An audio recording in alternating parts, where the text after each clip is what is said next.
नमस्कार and welcome back to our channel. आज का विषय दृश्य श्रव्य माध्यम या साधन, जिसे दृक श्रव्य माध्यम भी कहते हैं, या दृश्य श्रव्य साधन या सामग्री। इसका परिचय आज हम प्राप्त करेंगे। इसके शब्द में ही इसका अर्थ छुपा है। दृश्य यानी कि आँखें, श्रव्य यानी कि कान।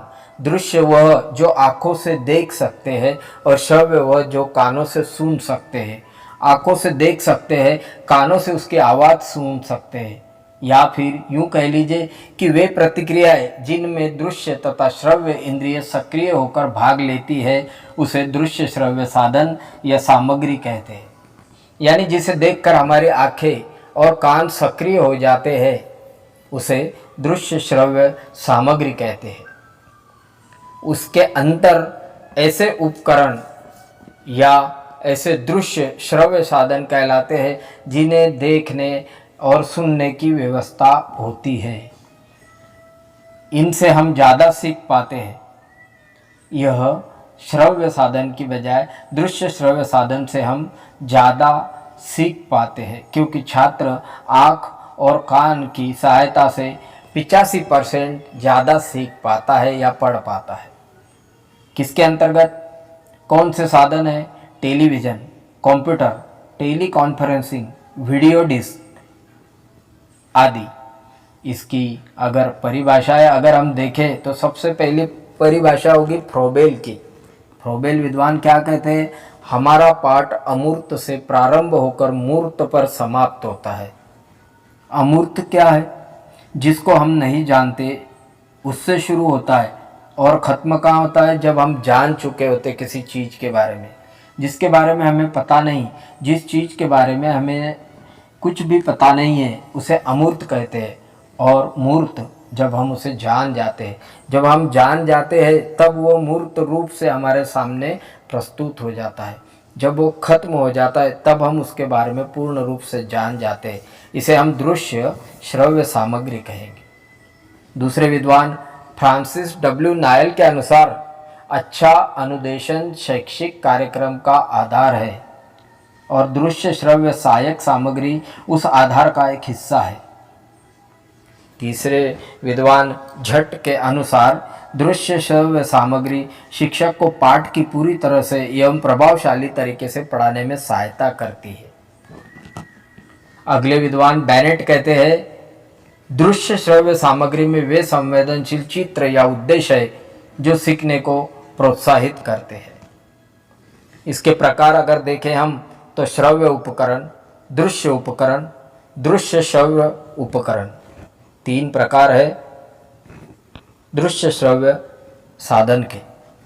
दृक श्रव्य उपकरणों के भेद या प्रकार अगर देखें तो इसमें जैसे कि हमने इसका अर्थ जाना, दृश्य तथा श्रव्य, जो आँखों से दिखता है उसे दृश्य कहते हैं, और जो श्रव्य होता है जो कानों से सुनाई देता है, जैसे कि रेडियो, तो इसका पहला प्रकार श्रव्य उपकरण, श्रव्य रेडियो, ग्रामोफोन, टेप रिकॉर्डर, जो कानों से सुनाई देता है। अब दूसरा पार्ट है जो आँखों से दिखता है, जिसे दृश्य उपकरण कहते हैं, जैसे कि रेखा चित्र, चार्ट, संग्रहालय, ओवरहेड प्रोजेक्टर, मॉडल। इस तरह से यह हो गए दिखने वाले।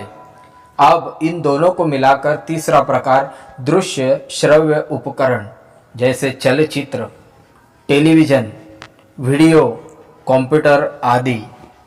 तो ये 3 प्रकार हमने देखे, श्रव्य उपकरण, दृश्य उपकरण, दृश्य श्रव्य उपकरण। इस तरह हमने आज उसका परिचय, इसकी परिभाषा तथा इसके प्रकारों को जानने की कोशिश करी।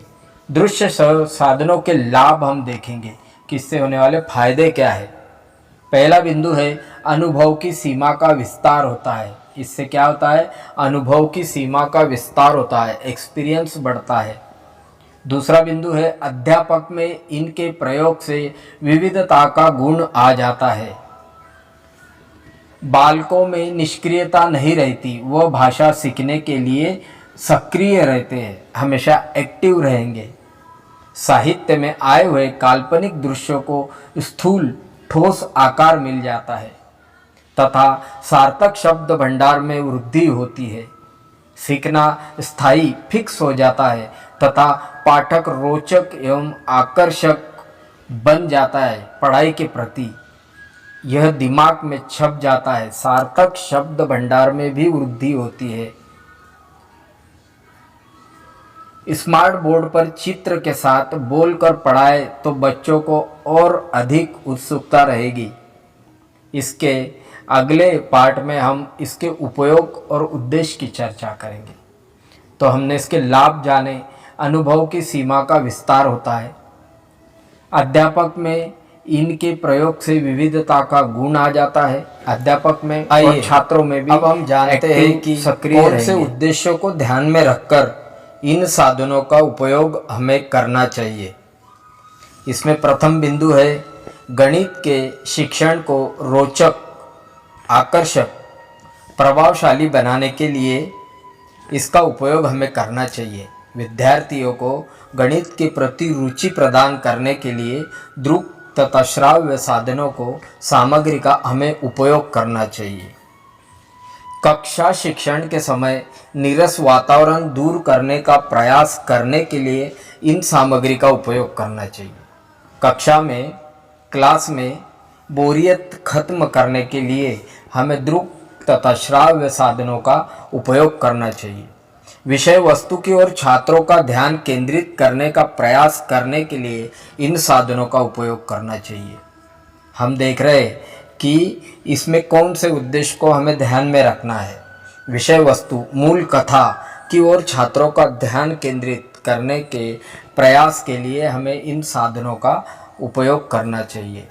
छात्रों के भाषागत दोषों को दूर करने में सहयोग प्रदान करते हैं। इन सामग्रियों का उद्देश्य हम देख रहे हैं।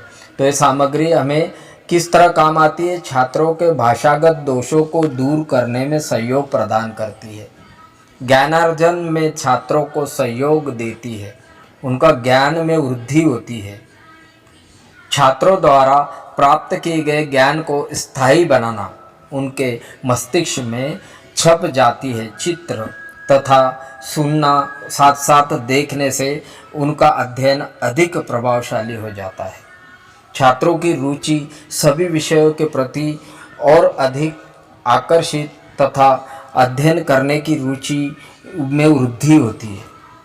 उनको भाषाओं का और गणित जैसे क्लिष्ट विषयों को पढ़ने की रुचि बढ़ाने के लिए इन साधनों का उपयोग हमें करना चाहिए। इसके आगे हम देखेंगे, इसके महत्व के बारे में चर्चा करेंगे।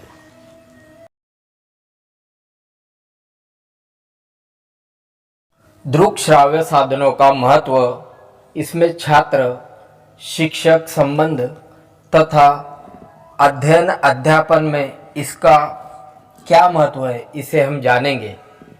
इसमें प्रथम बिंदु है, इससे सूचना व अमूर्त वस्तुओं को भी समझाया जा सकता है। छात्रों को सूचनाएं देने में आसानी होती है तथा अमूर्त जो चीज़ें वो नहीं जानते उन्हें वह चीज़ों की जानकारी देना, उनको समझाना दृक तथा श्रव्य साधनों से अधिक सुलभ हो जाता है तथा विचार वस्तु का भी प्रतिरूप बनाकर उसके प्रत्येक पक्ष को स्पष्ट किया जा सकता है। हर पहलू को तथा उनके विचारों को चित्रों द्वारा समझाया जा सकता है। इसमें दूसरा बिंदु है, इससे शिक्षकों में आत्मविश्वास तथा निरीक्षण में कुशलता आती है। शिक्षक, अध्यापक, इनका मनोबल बढ़ता है क्योंकि बच्चे जल्दी और आसानी से समझ जाते हैं तथा क्लासरूम में निरीक्षण कुशलता आती है।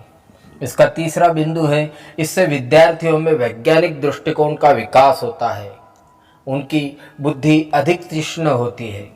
विद्यार्थी को रिसर्च जैसे शोध अनुसंधान की शुरुआत का बीज उनके अंदर बो सकते हैं। इसका अगला बिंदु है, विद्यार्थियों को अधिक संख्या होने पर भी अनुशासन की समस्या नहीं रहती। क्लासरूम में अगर अधिक बच्चे हो और दृक श्राव्य जैसा प्रोजेक्टर माध्यम लगा हो तो बच्चे वहाँ पर चुपचाप बैठकर उनका ध्यान उस सामग्री की ओर ही केंद्रित रहता है। इसीलिए क्लास में बच्चे ज़्यादा शोर नहीं करते, पढ़ने की ओर उनका ध्यान लगा रहता है। इसका अगला बिंदु है, यह विद्यार्थियों के ज्ञानेंद्रियों का विकास करता है, उनके ज्ञान को और अधिक बढ़ाता है। यह विद्यार्थियों के मन और ध्यान को शिक्षण की ओर केंद्रित करने का काम करता है, यानी इस दृक और श्रव्य सामग्री के द्वारा इनका मन अधिक लगा रहता है। यह विषय वस्तु की जटिलता को कम कर सरल बनाता है। क्लिष्टता देखने और सुनने से कठिनता खत्म हो जाती है, रहस्य आसानी से सुलझ जाते हैं। यह क्लासरूम को जीवंत बनाने में सहायक होता है। यह समय बचाता है तथा इसमें अधिक लंबे समय तक बच्चों के दिमाग में आकृतियाँ छप जाती है तथा उन्होंने जो पढ़ा है वो याद रह सकता है। कक्षा अंत क्रिया को बढ़ाने में सहायक होता है, क्रियाशील रखता है। कक्षा के अंदर छात्र और शिक्षक के बीच की क्रिया को और अधिक बढ़ाता है। यह विद्यार्थियों के लिए उत्तम प्रेरणादायक सिद्ध होता है।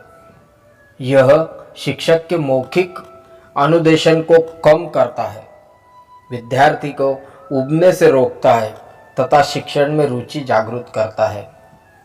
बार बार शिक्षकों के वही गंभीर सीरियस अध्यापन से, रोज रोज के बोरिंग सीरियस लेक्चर से बदलाव के लिए, नवीनतम पढ़ाई के साधनों के लिए यह आकर्षण का काम करता है। इस तरह हमने दृक श्राव्य साधनों के लाभ, उसके उपयोग के उद्देश्य तथा उसके शैक्षिक जीवन में महत्व के ऊपर हमने एक एक करके प्रकाश डाला। वीडियो थोड़ा बड़ा जरूर हो गया, पर अगर पसंद आए तो हमें सब्सक्राइब कीजिए तथा लाइक कीजिए। हिंदी साहित्य चैनल में मैं हूँ सिंह सर, हितेंद्र सिंह। आप सभी का हमारे चैनल पे आने के लिए धन्यवाद। हिंदी साहित्य के ऐसे ही कई विषयों पर और अध्यापन के लिए हम आपको नए नए विषयों से अवगत कराएंगे। Thank you very much.